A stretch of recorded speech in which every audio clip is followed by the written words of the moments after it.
सतनाम श्री वाहिगुरु साहिब जीओ। मैं नाही कछ हूँ नहीं,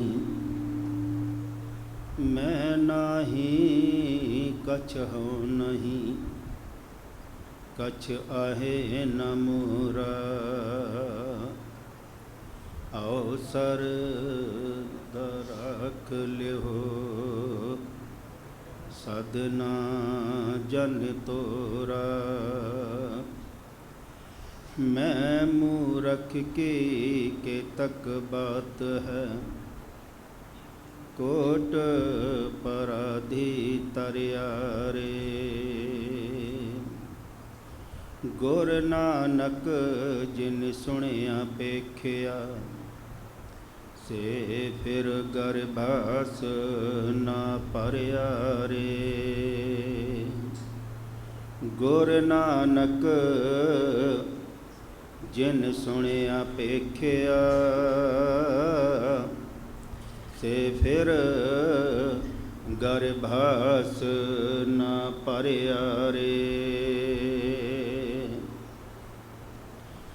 जुगो जुगटल चवर छतर तखत दे मालक साहिब श्री गुरु ग्रंथ साहिब महाराज जी की छत्र छाया हेठ सुभाईमान गुरु रूप गुरु प्यारी गुरु सवारी साध संगत जी, बड़े ही वडभागी हाँ जो साहिब श्री गुरु ग्रंथ साहिब महाराज जी की निੱਘੀ गोद अंदर जुड़ बैठण का सुभागा समा प्राप्त होया है। जिथे जिथे भी गुरु नानक नाम लेवा गुरमुख प्यारे बैठे हुए ने, साहिब श्री गुरु ग्रंथ साहिब महाराज जी का पहला प्रकाश पुरब संपादना दिवस बड़े ही उत्साह ते खुशियां दे नाल मना रहे हैं। गुरु ग्रंथ साहिब महाराज जी के संपादना के की कारण सन, किस तरह सतगुरां ने एक कारज किए। आओ साध संगत जीओ, पावन विचारां राही समझण का यतन करिए। विचारां आरंभ करन तो पहला समूह संगत गुरु फतेह प्रवान करो जी। वाहिगुरु जी का खालसा, वाहिगुरु जी की फतेह। अकाल पुरख वाहिगुरु प्रभु परमात्मा ने जदों अपने आप नूं प्रगट किया, उसनों किसी वस्तु या किसी होर चीज़ की लोड़ नहीं पई। उसने अपने आप नूं प्रगट किया, आप ही ने आप साजियो, आप ही ने रचियो नाओ। दोए कुदरत साजी है, कर आसन डिठो चाओ। पर जदों उस मालिक प्रभु परमात्मा ने संसार की सिरजना की, तां उस मालिक प्रभु परमात्मा नूं शब्द की लोड़ पई। शब्द के द्वारा इस संसार की उत्पत्ति, शब्द के द्वारा आगमन होया इस संसार का। उत्पत्त पर लो शब्दे होवे, शब्दे ही फिर ओपत होवे। दूजे शब्दां दे विच सतगुरां ने इसनूं नाम आख्या है। नाम के तारे सगले जंत, नाम के तारे खंड ब्रह्मंड। अकाल पुरख वाहिगुरू दे हुक्म दे विच सारे संसार की सिरजना होई। हुक्मी होवन आकार, हुक्म ना कहिया जाई। जिसनों कुछ विद्वाना ने कुन ते किसी ने लोगोस लिखिया है, पर कीता पसाओ एको कवाओ। गुरबाणी दे विच इसनूं शब्द लिखिया है। शब्द के द्वारा शब्द इस तरह है जिवें दरवाजे ते एंट्रेंस गेट है, ते गेट दो काम करता है, एंट्रेंस ते एग्जिट, आउणा ते जाना। संसार का जिहड़ा आउण जाण का चक्कर है, ये अकाल पुरख वाहिगुरू के शब्द दे विच है, हुक्म दे विच है। उस मालिक प्रभु परमात्मा ने सारे संसार की सिरजना की और ये संसार का अटल नियम है कि जिहड़ी वस्तु जिस समग्री तो होंद विच आई है उसनों उसे समग्री तो ठीक किया जा सकता है। जिवें अगर मकान गारे मिट्टी का बनया है तो उसनों गारे मिट्टी के नाल ही सवारिया जा सकता है, ठीक किया जा सकता है। जेकर मकान सीमेंट सरिया कंक्रीट के नाल बनया है और उस दे विच कोई निगार आउंदी है, गिरावट आउंदी है, तो उसनों उसे वस्तु के नाल सवारिया जा सकता है। हुण संसार दे विच जिहड़ा सच है, शब्द है, वो किनारे रह गया। धार्मिक, समाजिक, आर्थिक, राजनीतिक गुरु साहिब जी के आगमन तो पहला हरेक खेत्र दे विच ही निगार आ चुकिया सी। इस नौ हर थां ना ही शब्द लाग सवारिया। सतगुरां दा मकसद कोई नवा फिरका तैयार करना नहीं, बल्कि एक ऐसे समाज की, एक ऐसे मनुख की सिरजना सतगुरां ने की है जिसनों संत, सिपाही, गुरमुख आदि नावां दे नाल सत्कारिया गया है। गुरु नानक साहिब महाराज जी के आगमन तो पहला हर संसार दे हरेक खेत्र दे विच ही निगार ते गिरावट आ चुकी सी। बाबा देख्या ध्यान धर जलती सब प्रथमी दिस आई। सारी संसार दे विच, सारी सृष्टि दे विच गुरु साहिब जी ने ठंड बरताउण दे लई इस संसार दे विच आए ते सतगुरां दे शरीर दे राही जो उपदेश प्राप्त होया उसनों शब्द गुरु करके मन्निया गया। गुर में आप समोए शब्द बरताया। तो ऐसा नहीं साध संगत जी भी गुरु नानक साहिब महाराज जी तो पहला शब्द नहीं सी। गुरु नानक साहिब महाराज जी तो पहला भगत जयदेव जी का प्रकाश 1170 दे विच होया है। भगत बाबा फरीद साहिब जी का प्रकाश 1173 दे विच होया है। कुछ भगत गुरु साहिब जी के समकाली हैं तो कुछ भगत गुरु साहिब जी तो पहला होए ने। साध संगत जीओ, पर उन्हां भगतां दी बोली कुछ उन्हां इलाकिਆਂ तक ही सीमित रह गई। ਜਿਹੜੇ जात अभिमानी सन उन्होंने उन्हां शब्दां नूं अगे नहीं आउण दिता। सतगुरु जी ने संसार दे विच आए ते पूरे संसार दे विच सतगुरु जी ने इस शब्द के द्वारा सिद्धां दी मंडली ते जित प्राप्त की। इसे शब्द के द्वारा कोढ़ा वर्गे राक्षस नूं सीधे रस्ते ते पाया। इसे शब्द के वल इशारा करके जिहड़े मक्के दे हाजी ने वो गुरु साहिब जी नूं पुछदे हन, पुछण फूल किताब नूं काजी वड्डा कि मुसलमान होई। गुरु साहिब जी ने जवाब दिता, शुभ अमला बाजों दोनों रोई। तो इसे शब्द के वल गुरु साहिब जी जो पावन बाणी उच्चारण करते हैं तो भाई साहब भाई मरदाना जी को आखते हैं, मरदानिया रबाब छेड़ बाणी आई है। तो उस बाणी को अपने एक किताब दे विच लिख लेंदे हन और नाल नाल उतारा भी कराउंदे हन। साध संगत जीओ, इस उतारे का काम गुरु अर्जन साहिब महाराज जी के समय तो नहीं, गुरु नानक साहिब महाराज जी के समय तो ही प्रारंभ हो जाता है। इतिहास में लिखिया है, भाई सिंहा, भाई सैदा, भाई मनसुख आदि जिहड़े गुरसिख ने उतारे का काम भी करते हैं। साध संगत जीओ, मैं संखेप दे विच गल करां, गुरु नानक साहिब महाराज जी जदों सिद्धां दी मंडली दे विच पहुँचे ने तो उस जिहड़े उत्थे जिहड़े सिद्ध लोग हैं वो आम नहीं हैं और वो सारे करामात नूं मनदे ने और करामात दे द्वारा गुरु नानक साहिब महाराज जी नूं अपने उस मंडली दे विच लियाउण दी कोशिश भी की। सिद्धि मने विचारिया कि मैं दर्शन ये लेवे वाला, दर्शन तो भाव ये नहीं मत्था टेकना, दर्शन तो भाव ये साडे विचारां दे नाल सहमत हो जावे कि मैं दर्शन ये लेवे वाला। ऐसा जोगी कली मैं हमरे पंथ करे उजियाला, खप्पर दिता नाथ जी पानी भर लेवन उठ चाला। गुरु साहिब जी के हत्थ में खप्पर दे दिता भी सामने नदी है, पानी भर के लिया। तो गुरु साहिब जी नदी वल गए, उन्होंने करामातां दे नाल हीरे मोती जवाहरात उत्थे पैदा कर दिते। ਗੁਰੂ ਸਾਹਿਬ ਜੀ ਨੇ ਆਖਿਆ ਬਾਬਾ ਆਖਿਆ ਨਾਥ ਜੀ ਪਾਣੀ ਠੋੜ ਨਹੀਂ ਉਸ ਤਾਲਾ, ਵੀ ਉੱਥੇ ਪਾਣੀ ਕੋਈ ਨਹੀਂ। ਤੇ ਗੁਰੂ ਸਾਹਿਬ ਜੀ ਨੇ ਸ਼ਬਦ ਜਿੱਤੀ ਸਿੱਧ ਮੰਡਲੀ ਕੀਤੋਸ ਆਪਣਾ ਪੰਥ ਨਿਰਾਲਾ। ਇਸੇ ਸ਼ਬਦ ਦੀ ਸ਼ਕਤੀ ਦੇ ਦੁਆਰਾ ਉਹਨਾਂ ਸਿੱਧਾਂ ਦੀ ਮੰਡਲੀ ਤੇ ਜਿੱਤ ਪ੍ਰਾਪਤ ਕੀਤੀ। ਤੇ ਗੁਰੂ ਨਾਨਕ ਸਾਹਿਬ ਮਹਾਰਾਜ ਜੀ ਨੇ ਆਪਣੀ ਪਾਵਨ ਬਾਣੀ ਅਤੇ ਜਿਹੜੇ 15 ਭਗਤਾਂ ਦੀ ਬਾਣੀ ਇਕੱਤਰ ਕੀਤੀ ਹੈ ਤੇ ਗੁਰੂ ਅੰਗਦ ਸਾਹਿਬ ਮਹਾਰਾਜ ਜੀ ਨੂੰ ਬਖਸ਼ਿਸ਼ ਕੀਤੀ। ਗੁਰੂ ਨਾਨਕ ਸਾਹਿਬ ਮਹਾਰਾਜ ਜੀ ਨੇ 19 ਰਾਗਾਂ ਦੇ ਵਿੱਚ 958 ਸ਼ਬਦ ਉਚਾਰਨ ਕੀਤੇ। ਇਹ ਸਾਰੀ ਬਾਣੀ ਦਾ ਖਜ਼ਾਨਾ ਗੁਰੂ ਅੰਗਦ ਸਾਹਿਬ ਮਹਾਰਾਜ ਜੀ ਨੂੰ ਬਖਸ਼ਿਸ਼ ਕੀਤਾ। ਵਿੱਚ ਕਰਤਾਰ ਪੁਰੇ ਜਗ ਰਾਈ, ਗੁਰੂ ਅੰਗਦ ਕੋ ਦੀਨ ਵਡਾਈ, ਆਪ ਕੀਨ ਸਚਖੰਡ ਪਿਆਨਾ, ਜੋਤ ਰੂਪ ਬਿਬਤਨ ਪਲਟਾਨਾ। ਤੇ ਗੁਰੂ ਅੰਗਦ ਸਾਹਿਬ ਮਹਾਰਾਜ ਜੀ ਨੇ 63 ਸ਼ਲੋਕ ਉਚਾਰਨ ਕੀਤੇ। ਤੇ ਇਹ ਖਜ਼ਾਨਾ ਗੁਰੂ ਅੰਗਦ ਸਾਹਿਬ ਮਹਾਰਾਜ ਜੀ ਨੇ ਜੋਤੀ ਜੋਤ ਸਮਾਉਣ ਤੋਂ ਪਹਿਲਾਂ ਗੁਰੂ ਅਮਰਦਾਸ ਮਹਾਰਾਜ ਜੀ ਨੂੰ ਮੱਥਾ ਟੇਕਿਆ ਤੇ ਇਹ ਸਾਰੀ ਬਾਣੀ ਦਾ ਖਜ਼ਾਨਾ ਭੇਟ ਕੀਤਾ।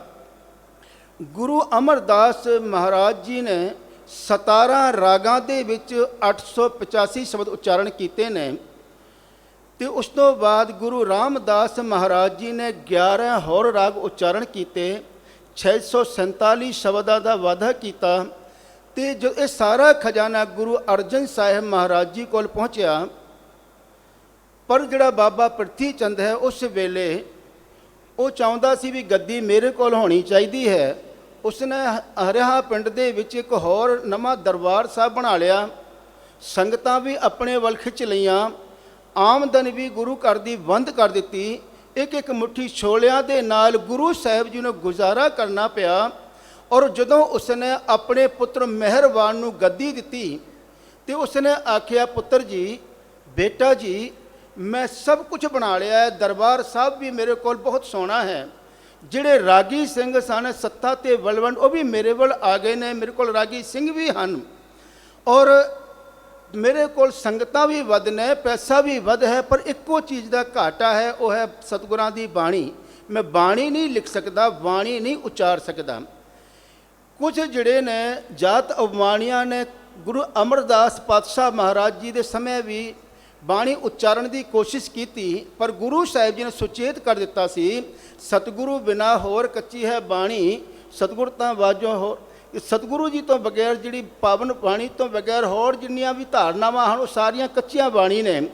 ਪਰ ਇੱਥੇ ਅੱਜ ਮਿਹਰਬਾਨ ਨੇ ਨਾਨਕ ਪਦ ਦੀ ਵਰਤੋਂ ਕਰਕੇ ਕੱਚੀ ਬਾਣੀ ਲਿਖਣੀ ਸ਼ੁਰੂ ਕਰ ਦਿੱਤੀ। ਭਾਈ ਸਾਹਿਬ ਭਾਈ ਸੰਤੋਖ ਸਿੰਘ ਚੂੜਾਮਣੀ ਜੀ ਲਿਖਦੇ ਨੇ, ਇੱਕ ਸਿੱਖ ਬੋਲਿਓ ਜੋਰ ਕਰ ਸਤਿਗੁਰੂ ਜੀ ਸੁਣ ਲੀਜੈ, ਇੱਕ ਸੁਖ ਬੋਲਿਓ ਜੋਰ ਕਰ ਸਤਿਗੁਰੂ ਜੀ ਸੁਣ ਲੀਜੈ, ਪ੍ਰਿਥਿਆ ਆਦਿਕ ਅਪਰ ਬਹੁ ਸੇ ਕਰਮ ਲਿਖੀ ਜੈ, ਆਪ ਬਨਾਵਤ ਸ਼ਬਦ ਬਹੁ ਨਿਜ ਮਤ ਅਨੁਸਾਰੀ, ਗੁਰੂ ਨਾਨਕ ਕੋ ਨਾਮ ਸ਼ੁਭ ਤਰ ਦੇਤ ਮਝਾਰੀ। ਕਿ ਕੱਚੀ ਬਾਣੀ ਉਹ ਲਿਖ ਰਿਹਾ ਹੈ ਤੇ ਉਸ ਦੇ ਵਿੱਚ ਨਾਨਕ ਪਦ ਦੀ ਵਰਤੋਂ ਕਰ ਰਿਹਾ ਹੈ।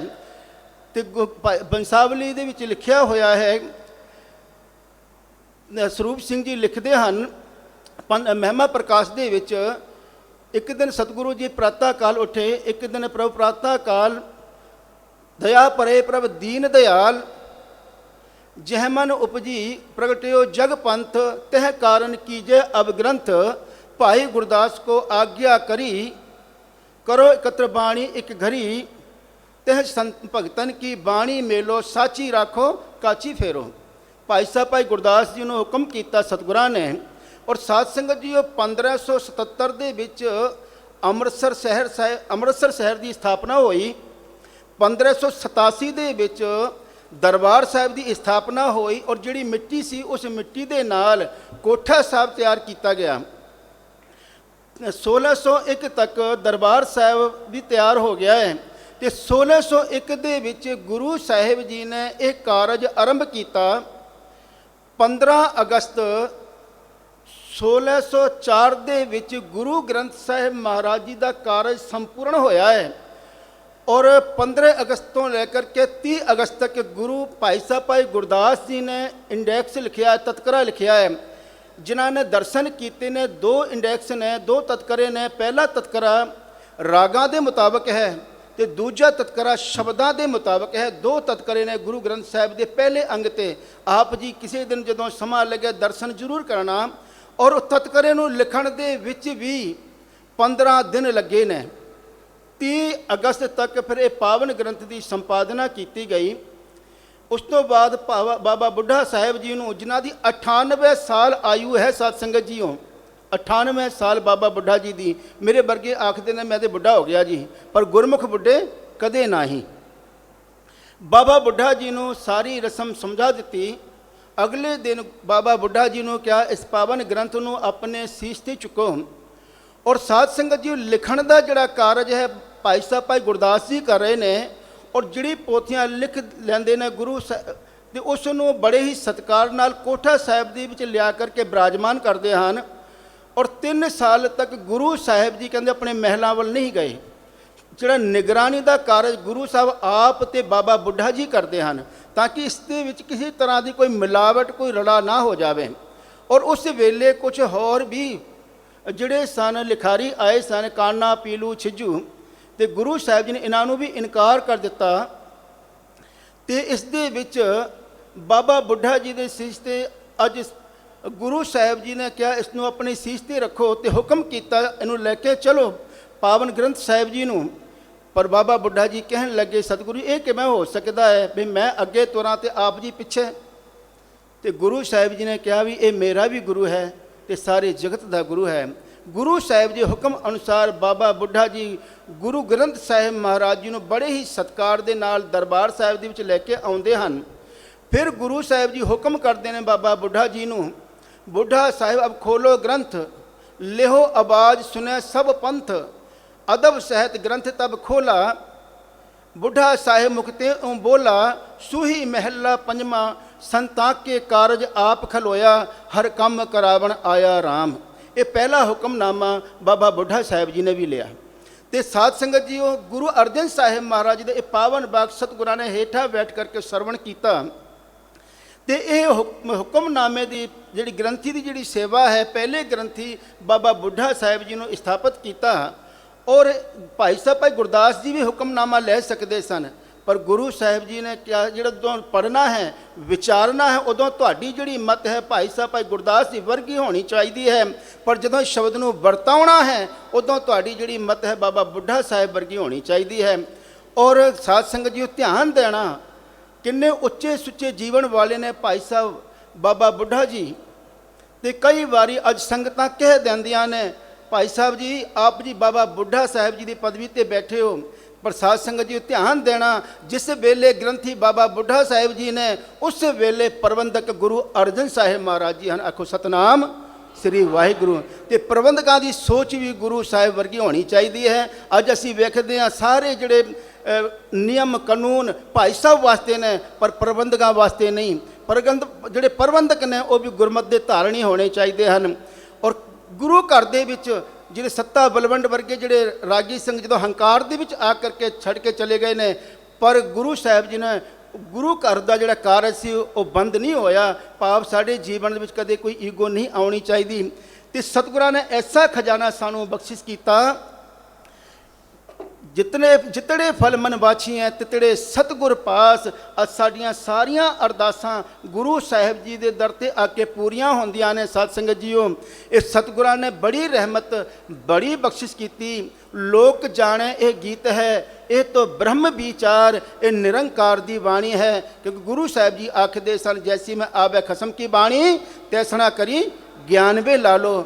ਔਰ ਪਹਿਲੇ ਗੁਰੂ ਨੇ ਵੀ ਹੁਕਮ ਕੀਤਾ, ਪਵਨ ਆਰੰਭ ਸਤਿਗੁਰ ਮਤ ਵੇਲਾ, ਸ਼ਬਦ ਗੁਰੂ ਸੁਰ ਤੁਨ ਚੇਲਾ। ਚੌਥੇ ਪਾਤਸ਼ਾਹ ਗੁਰੂ ਸਾਹਿਬ ਜੀ ਨੇ ਬਖਸ਼ਿਸ਼ ਕੀਤੀ, ਬਾਣੀ ਗੁਰੂ ਹੈ ਬਾਣੀ, ਵਿੱਚ ਬਾਣੀ ਅੰਮ੍ਰਿਤ ਸਾਰੇ, ਗੁਰਬਾਣੀ ਕਹੈ ਸੇਵਕ ਜਨ ਮਾਨੈ, ਪ੍ਰਤੱਖ ਗੁਰੂ ਨਿਸਤਾਰੇ। ਅਤੇ ਦਸਮ ਪਾਤਸ਼ਾਹ ਗੁਰੂ ਗੋਬਿੰਦ ਸਿੰਘ ਮਹਾਰਾਜ ਜੀ ਨੇ ਜਦੋਂ ਗੁਰਗੱਦੀ ਬਖਸ਼ਿਸ਼ ਕੀਤੀ, ਹੁਕਮ ਕੀਤਾ, ਸਭ ਸਿੱਖਣ ਕੋ ਹੁਕਮ ਹੈ, ਗੁਰੂ ਮਾਨਿਓ ਗ੍ਰੰਥ। ਸੋ ਸਾਧ ਸੰਗਤ ਜੀਓ, 3 ਪਰਵ ਅਸੀਂ ਮਨਾਉਂਦੇ ਹਾਂ। ਪਹਿਲਾ ਪ੍ਰਕਾਸ਼ ਪੁਰਬ ਸੰਪਾਦਨਾ ਦਿਵਸ, ਦੂਜਾ ਸੰਪੂਰਨਤਾ ਦਿਵਸ, ਤੇ ਤੀਜਾ ਗੁਰਗੱਦੀ ਨਸੀਨੀ ਪਰਬ। ਤੇ ਸਾਧ ਸੰਗਤ ਜੀਓ, ਇਹ ਸਤਿਗੁਰਾਂ ਨੇ ਬੜੀ ਅਪਾਰ ਅਪਾਰ ਰਹਿਮਤ ਕੀਤੀ ਜੋ ਸਾਨੂੰ ਇੱਕ ਖਜ਼ਾਨਾ ਬਖਸ਼ਿਸ਼ ਕੀਤਾ ਹੈ। ਗੁਰੂ ਰੂਪ ਗੁਰੂ ਪਿਆਰੀ ਸਾਧ ਸੰਗਤ ਜੀ, ਉਹ ਸਮਾਂ ਬਿਲਕੁਲ ਇਜਾਜ਼ਤ ਨਹੀਂ ਦੇ ਰਿਹਾ। ਬਾਣੀ ਗੁਰੂ ਹੈ ਬਾਣੀ, ਸਤਿਗੁਰਾਂ ਦੀ ਇਹ ਪਾਵਨ ਪਵਿੱਤਰ ਬਾਣੀ ਜਿਸ ਦੇ ਵਿੱਚ ਸਾਰੇ ਖਜ਼ਾਨੇ ਮੌਜੂਦ ਨੇ ਔਰ ਉਸੇ ਨੂੰ ਇਹ ਪ੍ਰਾਪਤ ਹੁੰਦੇ ਨੇ ਜਿਹੜਾ ਪਾਵਨ ਬਾਣੀ ਨੂੰ ਖੋਜਦਾ ਹੈ, ਪਾਵਨ ਬਾਣੀ ਨੂੰ ਪੜ੍ਹਦਾ ਹੈ, ਵਿਚਾਰਦਾ ਹੈ। ਭਾਈ ਸਾਹਿਬ ਭਾਈ ਗੁਰਦਾਸ ਜੀ ਇੱਕ ਕਵਿਤ ਦੇ ਰਾਹੀਂ ਸਾਨੂੰ ਸਮਝਾਉਣਾ ਕਰ ਰਹੇ ਨੇ, ਜੈਸੇ ਤੋਂ ਸਮੁੰਦਰ ਵਿਖੇ ਨਿਧੀਆਂ ਪਾਰਸ, ਜਿਸ ਤਰ੍ਹਾਂ ਸਮੁੰਦਰ ਦੇ ਵਿੱਚ ਬਹੁਤ ਸਾਰੀਆਂ ਖਜ਼ਾਨੇ ਹਨ। ਜੈਸੇ ਤੋਂ ਸਮੁੰਦਰ ਵਿਖੇ ਸਮੁੰਦਰ ਵਿਖੇ ਪੂਰਨ ਨਿਧੀਆਂ ਤੇ ਚਾਤ੍ਰਿਕ ਮਰ ਜੀਵਾ ਪ੍ਰਸਾਦ ਪਾਵੇ ਹੀ, ਖਿਮਾ ਕਰਨਾ, ਕਿ ਜਿਵੇਂ ਚਾਤ੍ਰਿਕ ਹੈ ਉਸ ਨੂੰ ਇਹ ਜਿਹੜਾ ਪ੍ਰਾਪਤ ਹੁੰਦਾ ਹੈ। ਜੈਸੇ ਪਰਵਤ ਹੀਰਾ ਮਾਨਕ ਪਾਰਸ ਸਿੱਧ, ਖਨ ਵਾਰਾ ਖਨ ਜਗ ਵਿਖੇ ਪ੍ਰਗਟਾਵਈ। ਜੈਸੇ ਬਨ ਵਿਖੇ ਮਲਿਆਗਰ ਸੋਂਧਾ ਕਪੂਰ ਸੋਧ ਕੇ, ਸੁਬਾਸੀ ਸੁਬਾਸ ਬਹਿਸਾਵਈ। ਤੈਸੇ ਗੁਰਬਾਣੀ ਵਿਖੇ ਸਕਲ ਪਦਾਰਥ ਹੈ, ਤੈਸੇ ਗੁਰਬਾਣੀ ਵਿਖੇ ਸਕਲ ਪਦਾਰਥ ਹੈ। ਜੋਈ ਜੋਈ ਖੋਜੈ ਸੋਈ ਸੋਈ ਨਿਪ ਜਾਵਹੀ, ਸੋਈ ਸੋਈ ਨਿਪ ਜਾਵਹੀ। ਸੋ ਸਤਿਗੁਰੂ ਜੀ ਮਿਹਰ ਕਰਨ, ਸਾਨੂੰ ਸਾਰਿਆਂ ਨੂੰ ਸੋਝੀ ਬਖਸ਼ਣ ਤਾਂ ਕਿ ਗੁਰਬਾਣੀ ਆਸੇ ਮੁਤਾਬਕ ਅਸੀਂ ਸਾਰੇ ਆਪਣਾ ਜੀਵਨ ਬਣਾ ਸਕੀਏ। ਸਤਿਗੁਰ ਸੱਚੇ ਪਾਤਸ਼ਾਹ ਜੀ ਮਿਹਰ ਕਰਨ। ਸਾਧ ਸੰਗਤ ਜੀਓ, ਪਾਵਨ ਬਾਣੀ ਦੀ ਵਿਚਾਰਾਂ ਕਰਦੇ ਹਾਂ, ਬੇਅੰਤ ਪ੍ਰਕਾਰ ਦੀਆਂ ਭੁੱਲਾਂ ਰਹਿ ਜਾਂਦੀਆਂ ਹਨ। ਆਪ ਸਮੂਹ ਸੰਗਤ ਅਤੇ ਸਤਿਗੁਰੂ ਜੀ ਬਖਸ਼ਣਯੋਗ ਹੋ, ਬਖਸ਼ ਲੈਣਾ ਜੀ। ਭੁੱਲਾਂ ਚੁੱਕਾਂ ਦੀ ਖਿਮਾ ਫਤਿਹ ਨਾਲ ਸਾਂਝ ਪਾਓ ਜੀ। ਵਾਹਿਗੁਰੂ ਜੀ ਕਾ ਖਾਲਸਾ, ਵਾਹਿਗੁਰੂ ਜੀ ਕੀ ਫਤਿਹ।